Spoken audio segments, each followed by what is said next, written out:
Assalamualaikum warahmatullahi wabarakatuh. Di sini kami dari kelompok 5 akan mempresentasikan materi tentang demokrasi dan pendidikan demokrasi. Saya Mega Selvia akan menyampaikan materi pertama tentang hakikat demokrasi dan demokratisasi. Hakikat demokrasi mencakup prinsip-prinsip seperti kedaulatan rakyat, kebebasan berpendapat, perlindungan hak asasi manusia, proses pemilihan yang adil, dan akuntabilitas pemerintahan terhadap rakyat. Demokratisasi merupakan proses di mana sistem politik, sosial, dan budaya suatu negara bergerak menuju demokrasi yang lebih kuat dan inklusif melalui reformasi kelembagaan, partisipasi publik yang lebih besar, dan peningkatan perlindungan hak-hak individu. Definisi demokrasi, prinsip-prinsip utama demokrasi: kedaulatan rakyat, kebebasan berpendapat, perlindungan hak asasi manusia, pemilihan yang adil, dan akuntabilitas pemerintah. Prinsip-prinsip demokrasi: kedaulatan rakyat, pemerintahan oleh rakyat untuk rakyat, dari rakyat, kebebasan berpendapat, hak untuk menyatakan pendapat tanpa takut tekanan atau pembatasan, perlindungan hak asasi manusia. Pentingnya menghormati dan melindungi hak-hak individu. Pemilihan yang adil, proses pemilihan yang transparan, adil, dan dapat dipercaya. Akuntabilitas pemerintah, kewajiban pemerintah untuk bertanggung jawab kepada rakyat. Proses demokratisasi, definisi demokratisasi, langkah-langkah menuju demokratisasi, reformasi kelembagaan, partisipasi publik, perlindungan hak-hak individu, dan penguatan sistem demokratisasi. Tantangan dalam demokratisasi, tantangan-tantangan yang dihadapi dalam memperkuat demokrasi. Contoh-contoh tantangan yaitu korupsi, ketidaksetaraan, polarisasi politik, dan otoritarisme.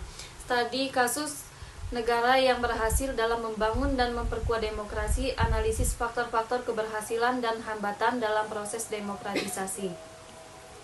Mengulang kembali prinsip-prinsip hakikat demokrasi, pentingnya memahami dan mendukung proses demokratisasi dalam membangun masyarakat yang lebih inklusif dan berkeadilan. Sekian materi dari saya, akan dilanjutkan oleh pemateri kedua.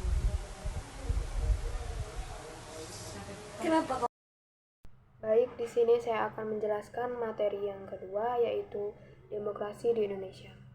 Perkembangan demokrasi di Indonesia dari masa ke masa ada 4. Yang pertama yaitu demokrasi parlementer, dimulai pada tahun 1945 sampai dengan 1959. Kemudian yang kedua adalah demokrasi terpimpin, dimulai pada tahun 1959 sampai dengan 1965. Dan yang ketiga yaitu demokrasi Pancasila era Orde Baru, dimulai pada tahun 1965 sampai dengan 1998. Dan yang terakhir yaitu demokrasi reformasi, dimulai pada tahun 1998 sampai dengan sekarang. Adapun tujuan demokrasi ada 3. Yang pertama yaitu terciptanya kebebasan, yang kedua menciptakan keadilan, dan yang terakhir rakyat berperan dalam pemerintahan. Selanjutnya prinsip demokrasi. Yang pertama, pemerintahan dari rakyat. Maksudnya bahwa suatu pemerintahan yang sah adalah pemerintahan yang memperoleh pengakuan dan dukungan sebagai rakyat besar. Kemudian yang kedua, pemerintahan oleh rakyat. Diartikan sebagai pemerintahan yang menjalankan kekuasaan atas nama rakyat. Dan yang terakhir, pemerintahan untuk rakyat. Yang dimaksud pemerintahan untuk rakyat yakni bahwa kekuasaan yang diberikan oleh rakyat kepada pemerintahan harus dijalankan untuk kepentingan rakyat. Sistem politik demokrasi adalah suatu sistem di mana kekuasaan pemerintahan dipegang oleh rakyat melalui proses pemilihan umum dan representasi. Materi yang relevan tentang sistem politik demokrasi mencakup prinsip-prinsip demokrasi seperti kedaulatan rakyat, pemilihan umum, pemisahan kekuasaan, kebebasan sipil, perlindungan hak asasi manusia, serta mekanisme pengawasan dan keseimbangan kekuasaan antara lembaga-lembaga pemerintahan. Ini juga melibatkan penelitian tentang sistem politik demokrasi di berbagai negara, termasuk struktur pemerintahan, sistem partai politik, proses legislatif, dan partisipasi. Adapun definisi demokrasi yaitu sistem di mana kekuasaan pemerintahan dipegang oleh rakyat Adapun sejarah singkat demokrasi yaitu perkembangan dari zaman kuno hingga saat ini. Yang kedua ada prinsip-prinsip demokrasi. Yang pertama ada kedaulatan rakyat, yaitu rakyat memiliki kekuasaan untuk memilih pemimpin dan membuat keputusan politik. Yang kedua ada pemilihan umum, yaitu proses pemilihan yang adil dan terbuka untuk menentukan pemimpin dan perwakilan. Yang selanjutnya ada pemisahan kekuasaan, yaitu pembagian kekuasaan antara eksekutif, legislatif, dan yudikatif untuk mencegah penyalahgunaan kekuasaan. Yang selanjutnya ada kebebasan sipil, yaitu perlindungan hak asasi manusia termasuk kebebasan berbicara, berkumpul, dan beragama. Yang selanjutnya ada perlindungan hak minoritas, yaitu melindungi hak-hak individu dan kelompok minoritas dari dominasi mayoritas. Materi yang selanjutnya ada struktur pemerintahan. Demokrasi,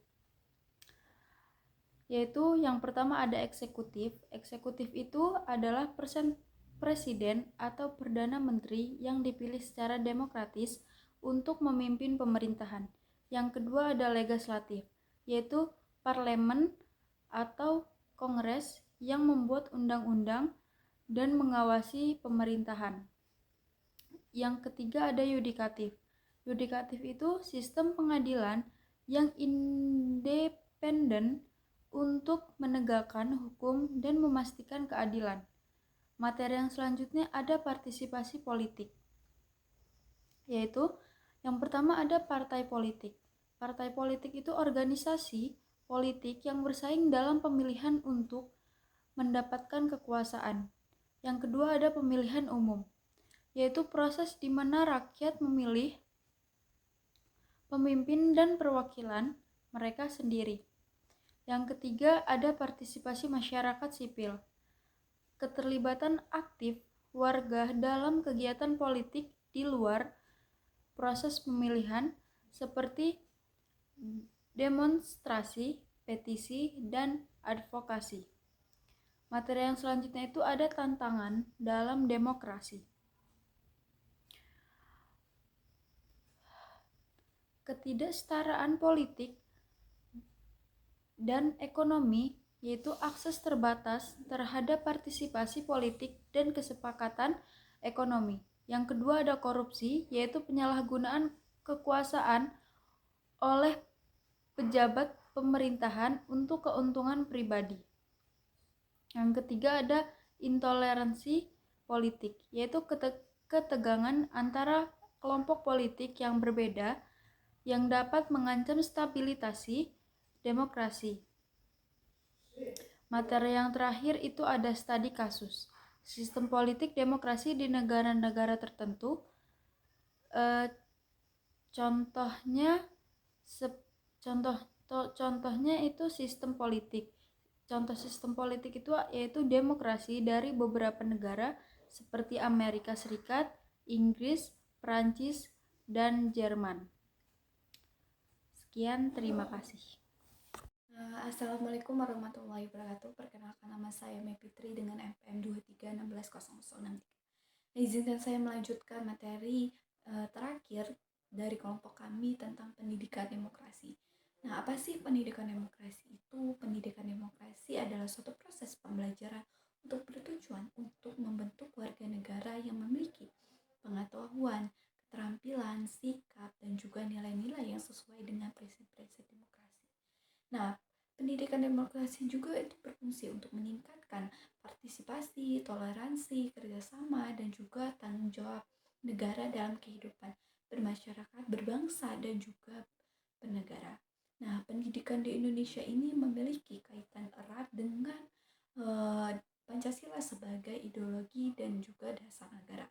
Nah, Pancasila mengandung nilai-nilai demokrasi seperti musyawarah, persatuan, keadilan, kesejahteraan, dan juga hak asasi manusia. Oleh karena itu, pendidikan demokrasi di Indonesia ini mengacu kepada Pancasila sebagai sumber nilai-nilai norma norma dan juga permasalahan pendidikan demokrasi di Indonesia. Nah, ini masih menghadapi berbagai permasalahan yang perlu diatasi. Nah, salah satu contoh permasalahan tersebut itu antara lain adalah yang pertama itu adalah kurangnya kesadaran dan juga pemahaman tentang demokrasi di kalangan warga negara. Nah, yang kedua adalah banyaknya warga negara yang terpacu kepada isu-isu yang bersifat provokatif, hoax, dan juga ujaran kebencian. Nah, selanjutnya adalah kurangnya kualitas dan juga kuantitas pendidikan dan peserta didik yang mampu mengimplementasikan demokrasi dalam kehidupan sehari-hari. Banyak peserta didik yang tidak memiliki potensi dan integritas yang tinggi untuk menjalankan tugas dan juga tanggung jawabnya. Kurangnya juga dukungan, kurangnya keterlibatan dari berbagai pihak dalam penyelenggaraan. Banyak pihak yang masih menganggap pendidikan demokrasi itu sebagai urusan pemerintahannya saja. Nah, tanpa terlibatnya peran dari keluarga, masyarakat, media, organisasi, dan juga lembaga, banyak juga pihak yang masih memiliki kepentingan dan agenda tersendiri dalam penyelenggaraan pendidikan demokrasi. Nah, jadi kesimpulannya adalah pendidikan demokrasi itu adalah suatu proses pembelajaran yang bertujuan untuk membentuk warga negara yang memiliki pengetahuan, keterampilan, sikap, dan juga nilai-nilai yang sesuai dengan prinsip-prinsip demokrasi. Pendidikan demokrasi di Indonesia ini memiliki sejarah yang sangat panjang dari kemerdekaan hingga masa reformasi. Pendidikan di Indonesia juga menghadapi permasalahan yang perlu diatasi dengan upaya kompetensi dan juga kolaboratif dari semua pihak. Nah, cukup sekian dari presentasi dari kelompok kami akhiri dan juga saya akhiri. Wassalamualaikum warahmatullahi wabarakatuh.